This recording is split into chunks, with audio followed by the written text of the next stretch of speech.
Hello, and welcome to another episode of Dark Souls Dissected. It's been a while, but we're finally back to Dark Souls 1. Today we're going to take a close look at Miracle Resonance, or Miracle Synergy, or whatever you want to call it. It's something I find very fascinating. Coming from Demon Souls, it was another creative online feature that was new to Dark Souls 1. But unfortunately, it also happens to be the series' most broken and forgotten mechanic.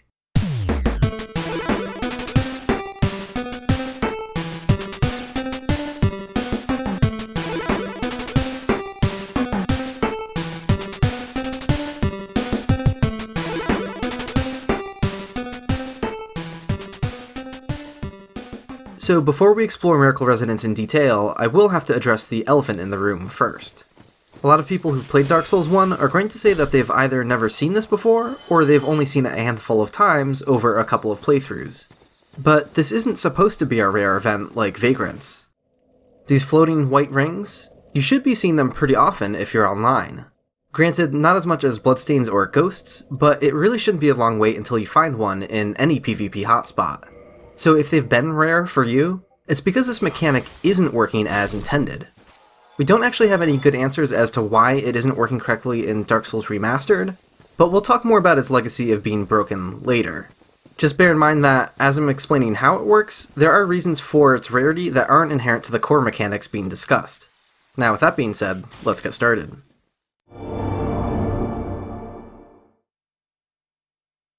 Miracle Resonance is another asynchronous online feature unique to Dark Souls 1. When players cast certain miracles in their own game, white rings of light will be sent across the network to other players in the exact same location where the miracle was cast. Standing near one of these will, in turn, buff certain miracles, essentially creating an indirect form of co-op for faith builds. The idea being that, through your shared faith, your miracles can become a little stronger. These white rings, which I call Miracle Resonance signs, appear identical to the Ring of Light found at the end of Sen's Fortress, only they're white and not yellow. Their visual effect was redone for Dark Souls Remastered, and it's one of the visual changes that's a marked improvement. It looks more purposeful and mysterious, and less like something that might be mistaken for your lock-on reticle glitching out. This is yet another Dark Souls 1 mechanic that was always lacking in specifics as to how it works, and took quite a while to get solid information nailed down. Some of the common speculation from back in the day was that using a certain miracle would boost that same miracle, or perhaps there were different classes of miracles like offensive ones boosting other offensive ones. But I discovered that what spawns them and what benefits from them is a lot simpler than that. There's just 4 specific miracles that can create Miracle Resonance signs, and 9 miracles that can be buffed by them. It doesn't have anything to do with what covenant you're in, sort of, I'll talk more about that later, but covenant's basically irrelevant, and there isn't anything like a complicated pairing system. It also doesn't have any requirements like needing to be human or being within any kind of level range of the other player. Here's the 4 miracles that can create them: Bountiful Sunlight, Soothing Sunlight, Great Heal, and Wrath of the Gods. Bearing in mind that Bountiful and Soothing Sunlight are locked behind the Princess Guard Covenant, and that they both have a really high faith requirement, this means that the vast majority of resonance signs you run into are probably actually just created by Great Heal and Wrath of the Gods. So 4 technically work, but it's 2 that are doing the heavy lifting. The 9 miracles that can be buffed are Heal, Great Heal Excerpt, Great Heal, Force, Emit Force, Wrath of the Gods, Replenishment, Bountiful Sunlight, and Soothing Sunlight. So you'll notice that the same 4 miracles that can create them are, unsurprisingly, also ones that can benefit from them. But there's an additional 5 miracles here that are just recipients of this mechanic. This means that any miracle not mentioned here has nothing to do with Miracle Resonance and doesn't play a role here. How it works is simply standing near one of these resonance signs will buff any of those 9 miracles, and there is an indication in the HUD to help clarify that it's working. But it's not displayed under the stamina bar like other status effects. Instead, you'll notice a corresponding ring of light appear over the miracle itself. Seeing this means the buff will be present if you cast your miracle. Sometimes it's difficult to see when the miracle's icon is fully lit up, so it's easier to see if the miracle is grayed out from offhanding your talisman. The Miracle Resonance sign isn't something you pick up, you just have to remain near it for it to work. And it can also be used repeatedly until it goes away on its own. It's here based on a timer system and will appear and disappear completely independently of whether I use it or not. So what creates resonance signs and what benefits from them is really just two simple lists. But where it starts to get weird is when we start talking about resonance level.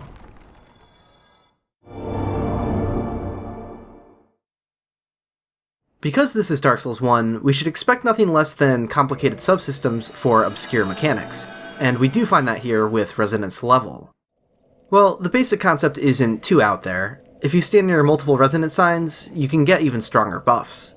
There are 4 resonance levels total, with resonance level 1 being the weakest, and resonance level 4 being the strongest. And these all have corresponding indicators in the HUD, where the ring of light grows thicker. But experiencing levels 3 and 4 must have been incredibly rare, even when this mechanic was working correctly. I'm talking far, far more rare than even running into vagrants. To this day, the Wikidot page only includes images for what the first 2 resonance levels look like in the HUD. This isn't because we didn't have access to the textures for all of them, but because we never experienced them in-game. And so I omitted levels 3 and 4 from the wiki, due to being unsure if they were unused content. It took hacking from Drift Item, years later, to confirm that levels 3 and 4 were also technically possible in-game. Here's the breakdown. Standing next to 1 or more resonance signs gives you level 1, 3 or more causes level 2, 6 or more causes level 3, and 10 causes level 4. So yeah, you can probably imagine how we were never able to confirm those higher levels in the wild. Even getting resonance level 2 probably sounds like a rare event. What are the odds that 3 signs are going to show up at the same time and all closely together? But this wasn't as unreasonable as it sounds, because you didn't really need all 3. This is where the Ring of the Sun Princess comes in. The Ring of the Sun Princess is acquired by joining the Princess Guard, but its use isn't restricted to the Covenant, so you can always just take it and then leave. Its description is as follows. This ring is granted to those who enter a covenant with Guinevere, daughter of Lord Gwyn and the Princess of Sunlight. The slightly warm ring boosts the synergy of miracles. If you've ever put it on, you might have noticed that it gave you the buff without standing near a resonance sign. So what exactly is it doing? For a while, I thought it was maybe acting like a portable resonance sign. My best understanding of it was just imagining that a resonance sign was permanently following you around so long as you were wearing it. This didn't turn out to be totally correct, though, and is something else that Drift Item helped discover where my initial testing left off. It turns out that the Ring of the Sun Princess just directly adds +1 to your resonance level, completely independent of how many resonance signs you're standing near. I should mention that the game caps at loading 10 resonance signs into your game altogether, and even if you somehow manage to stand near 10 signs at once and equip the ring, it's not going to stack further into a 5th resonance level. It does cap at 4. So what kinds of awesome, overpowered stuff does Miracle Resonance allow? Well, don't get too excited. On the realistic end of the spectrum, we're talking mostly about minor buffs. But what does it do exactly when some spells are offensive, others are healative, and there's also Force, which doesn't do any damage at all? Well, we just kind of have to look at each one individually, so let's start with Force. Increasing your resonance level will increase the radius of the Force Blast. It's a little difficult to visualize the incremental differences in-game, but here's an example of the player character floating half a unit above the ground. This is how much the radius of Force increases with each resonance level. It starts with a default radius of 2, and works its way all the way up to a radius of 4, so you can potentially double the size of the Force Blast. This is something we can visualize with the help of Wrath of the Gods, as that has a default radius of 4 to begin with. So on the left we see the default maximum distance for the Force Blast, and on the right we can see how large it would become at resonance level 4. Now onto Wrath of the Gods. If that starts at radius 4, how big does that become? Well, actually, its size doesn't get changed at all. Instead, we just see an increase to the damage. Wrath of the Gods by default deals 280 magic damage, and this increases by 10 with each resonance level.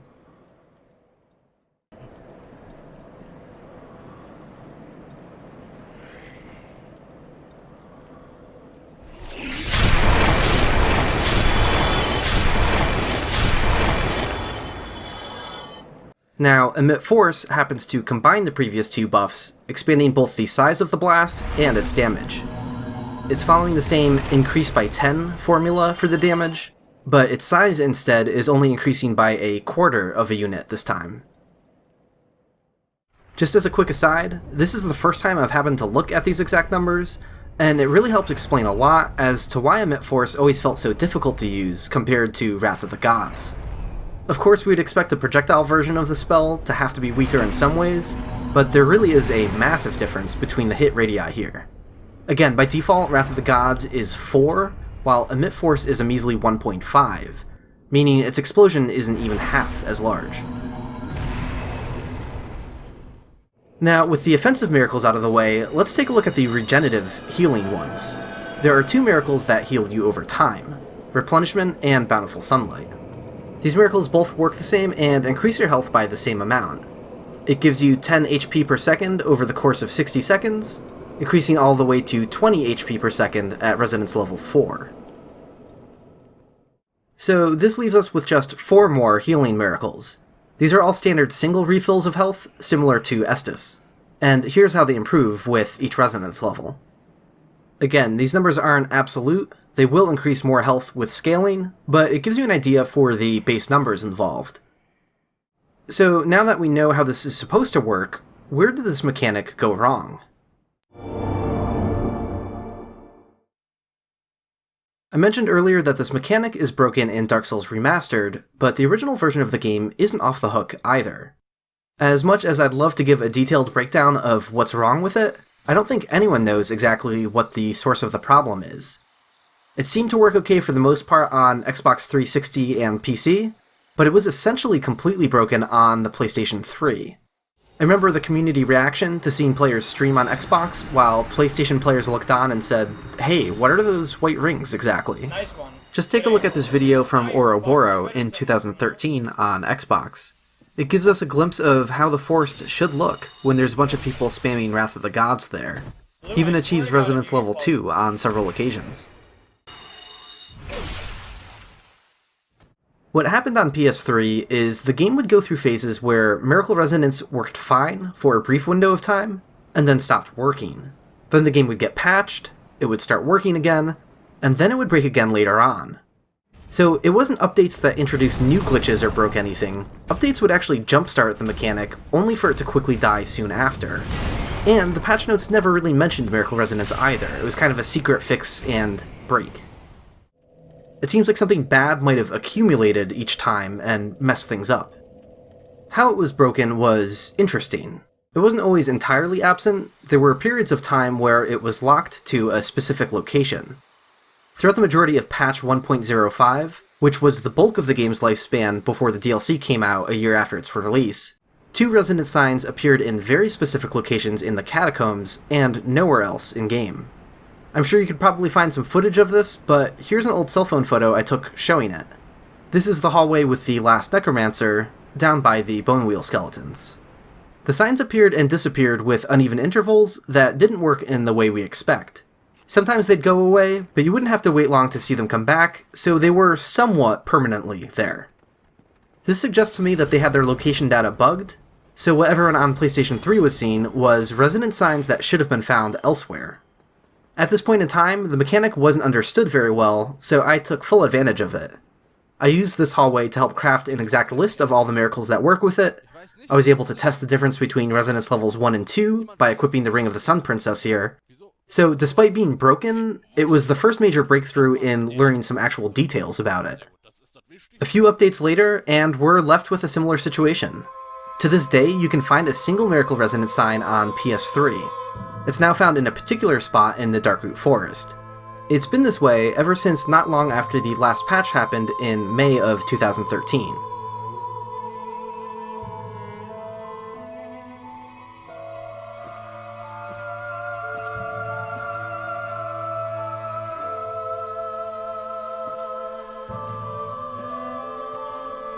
So, is the same thing happening in Dark Souls Remastered? Well, it doesn't appear that way. People do spot them every now and again, and they don't seem to be locked to any single location. So maybe it was partially fixed, or just got broken in a different way. The problem this time is that they're incredibly rare in Dark Souls Remastered when we know they're not supposed to be. The frustrating part is that I saw this coming from miles away. Before we even knew exactly what the network test for Dark Souls Remastered was going to look like, I correctly speculated that Miracle Resonance wasn't going to be something that could be tested in it. I saw what was going to be a wasted opportunity for testing all the online features, and that's exactly what happened. This wasn't really anything amazingly prescient on my behalf. It was a reasonable guess that the network test was going to be a modified version of the original demo, which let you pick a few predefined builds and play in just the Undead Parish. The problem is that none of those builds included any of the 4 miracles that actually create resonance signs, and so that meant they weren't going to be present at all, and that we had no way of knowing if they were going to be working correctly until the game released. I tried to sound the alarm, but my topic was barely noticed. To be fair, it's a pretty obscure mechanic that most PS3 players had gotten used to not existing, so I didn't have high expectations and didn't really expect the community to take an interest. But being invested in uncovering the secrets of this mechanic, it was certainly relevant to me, and the release of Dark Souls Remastered felt kind of like watching a car crash in slow motion, with regards to this particular mechanic, that is. Anyways, in Dark Souls Remastered, I decided to start another run to see what it might take to find a resonance sign. Since it's been a while since I've played it a decent amount, I wanted to make sure my understanding on their unfortunate rarity still matches my general understanding from release.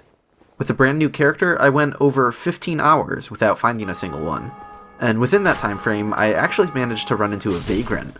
So seeing a vagrant before an actual resonance sign is about as crystal clear as it gets that they are in fact way too rare still.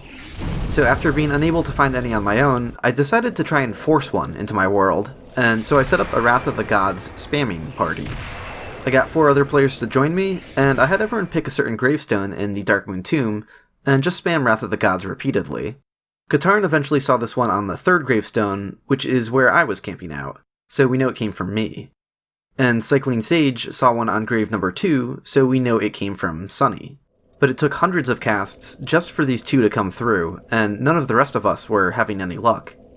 Eventually we gave up on keeping the set locations, bearing in mind that rings have trouble coming through at the exact same location at the same time, and just ran around the bonfire more freely and spamming even more aggressively. Ultimately, both Cryogenic and myself also got one this way. So 4 out of 5 of us did get to see a resonance sign from this process, but we didn't really learn anything beyond what we already knew. They can sometimes work in Dark Souls Remastered, but it really shouldn't take this kind of effort just to see one, and if you really don't try to make it happen, there's a good chance you're going to go a long, long time without seeing any.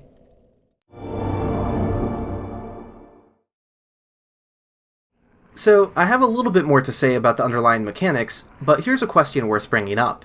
Is this game really missing anything by not having this mechanic work correctly? It's not remotely vital to enjoying the game, but Dark Souls 1's attempts to include a bunch of weird side mechanics is something I find admirable. The base concept of a sort of communal strength to miracles is a really good one. And though the offensive buffs may have been fairly minor, you know that at some point, somewhere, the extra damage resulted in some victories in PvP, or it helped clutch a last-second win against a boss, and that's pretty damn cool. Matthew Matosis has an excellent video I'd recommend watching called The Lost Soul Arts of Demon Souls. The central point behind it is that Demon Souls was unshackled by expectations. It allowed them to make some bold choices that, although sometimes had a negative baggage, they weren't forced into making something safer. The lack of restraint behind Demon Souls' design is part of its unique identity, something special that gets a little lost as later Souls titles shift towards refining things. I find myself agreeing with most of what he says, but the one little asterisk I feel compelled to add to the conversation is how much Dark Souls 1 really is nestled up alongside Demon Souls in that experimental phase. Sure, a lot of the refinement begins with Dark Souls 1, but they actually went kind of crazier in ways that are worth mentioning. Maybe it was overall safer, in the sense that all of its weird subsystems didn't impact you as directly as World Tendency, or having another player control a boss, or getting de-leveled. But man, Dark Souls 1 really went all in on having a ton more mechanics where they clearly didn't care if the player base understood them. Disasters are gone after the... what now? What's this? What the heck is that? Why did I find rubbish here? Dark Souls 1 might have found a way to mitigate the severity of some risky design elements from Demon Souls, but it shifted in a direction where it doubled down on confusing players with rare side mechanics more deeply than World Tendency ever did. And this is all kind of absent from later games in the series. Don't get me wrong, there are new ideas worth praising, but where's all the cool, weird stuff? It's not that Miracle Resonance in particular needed to be carried over, but if you'll humor me for a moment, try to imagine what it might look like in a game like Bloodborne. Arcane builds got some criticism for being a bit limited and underwhelming, but just imagine that whenever someone cast a spell, it ripped open a small tear into the cosmos. Instead of a white ring of light, perhaps you could see into space, with stars and galaxies in view. And let's also consider the somewhat underutilized insight mechanic. Perhaps these tears into the cosmos could be hidden behind a certain amount of insight, and your equivalent of reaching higher resonance levels could have been obtained with higher insight. We could spend all day dreaming about adding features to our favorite games, but my point is that this isn't some far-fetched concept by the standards of Dark Souls 1. We would actually expect to find a whole bunch of things just like that in later Souls games if that kind of experimentation hadn't peaked with Dark Souls 1. But of course, this particular mechanic was heavily broken, and Gravelording and Humanity Drop had a bunch of jank to them as well. So the reality is that they probably don't want to incorporate anything in their newer games, unless it's rock solid and its presence in the game is well justified. They were probably unhappy with the execution of some of these mechanics, and as a result they made the decision to back off of them instead of wasting more time on them. I can understand that, but I think we are losing something very special with the omission of these kinds of mechanics.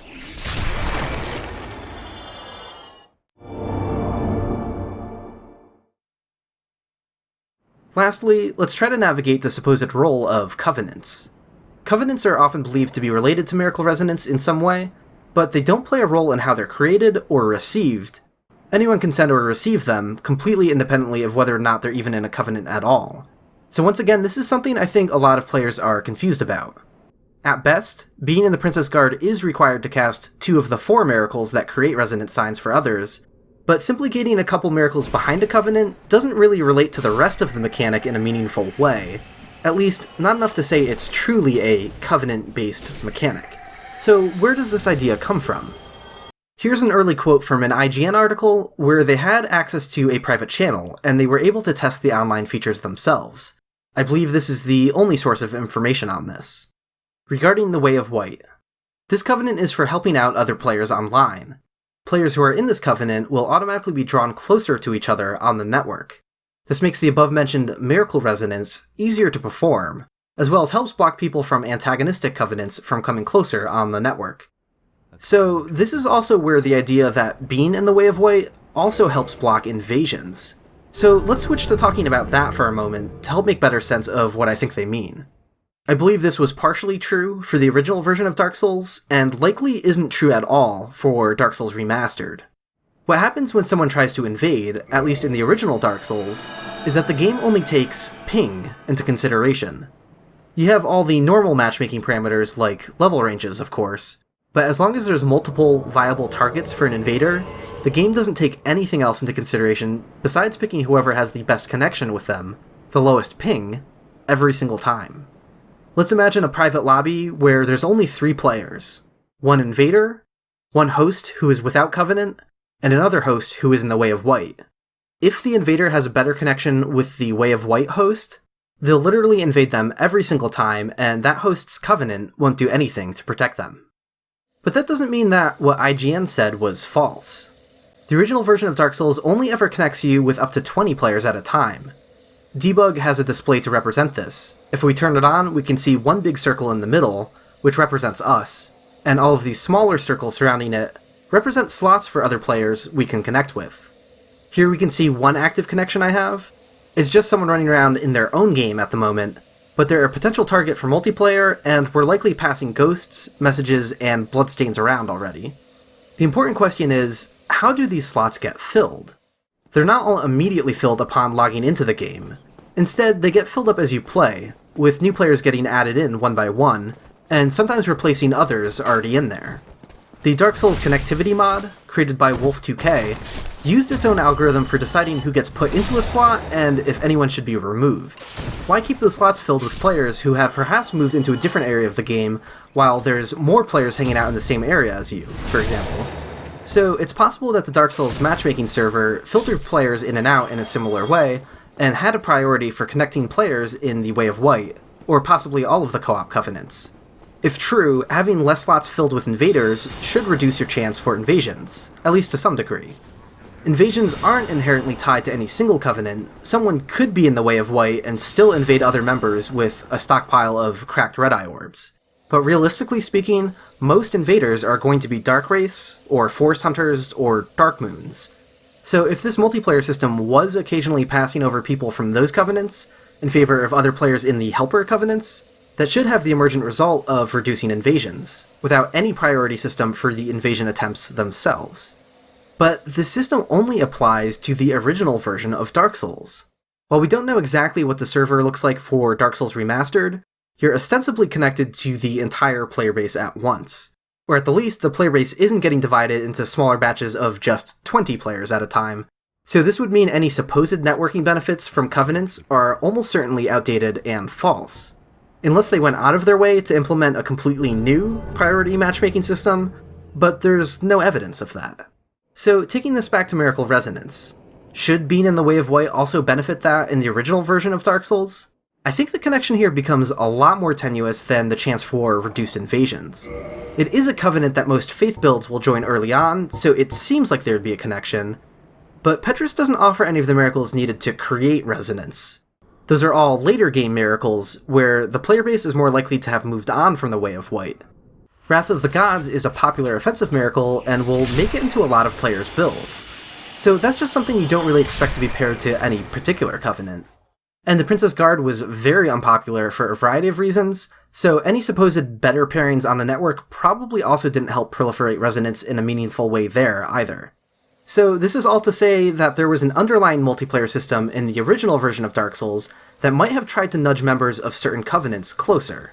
But the end result on who got to see and benefit from resonance probably didn't get impacted by that very much at all, and again, this probably doesn't exist at all in Dark Souls Remastered.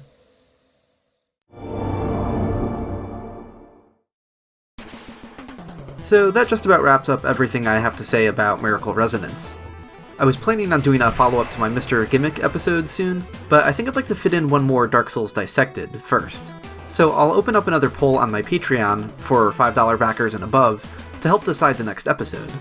The choices are the world layout of Dark Souls 3, an out-of-bounds follow-up for Dark Souls 2, and an out-of-bounds follow-up for Dark Souls 1. The poll will close in just 7 days from the time this video is uploaded, so don't delay if you'd like to have some input there. Special thanks again to Drift Item. They helped immensely by not only wrapping up some loose ends of the mechanic that I was unable to solve on my own, but by also helping me record this video. They hacked their game to send resonance signs directly to me. So while what you saw earlier in the video was technically hacked into existence, it's not my own game that was hacked. So everything you saw was still legitimate in terms of being possible. It was all still transferred over the network to me, and my game wasn't modified. While we were at it, I had the idea to set up a scenario you've probably never seen before. Here we have a vagrant surrounded by a ton of resonance signs. I'd also like to thank Eto and Devlin May Die for helping capture current footage of the Darkroot Garden on PlayStation 3, and also Oroboro, Final Messenger 13, and Godha83 for their footage of the game from back in the day. I'd also like to thank everyone who supports me on Patreon. Your support makes a huge difference.